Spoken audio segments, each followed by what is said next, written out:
தேவன் உங்களை முன்குறித்திருக்கிறார். அவர் உங்களை தெரிந்து கொண்டிருக்கிறார். ஆனால் உலகம் அதை ஒற்றுக்கொள்ளுமா என்றால் பல நேரங்களில் அதை அங்கீகரிப்பதில்லை. அதற்கு கிளாசிக்கல் எக்ஸாம்பிள் கிங் டேவிட்.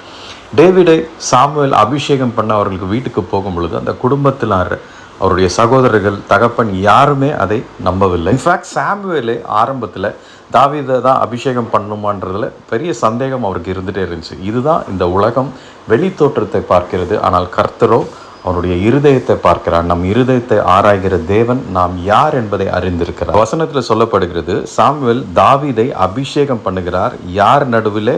அவர்கள் சகோதரர்கள் நடுவிலே அபிஷேகம் பண்ணுகிறார்.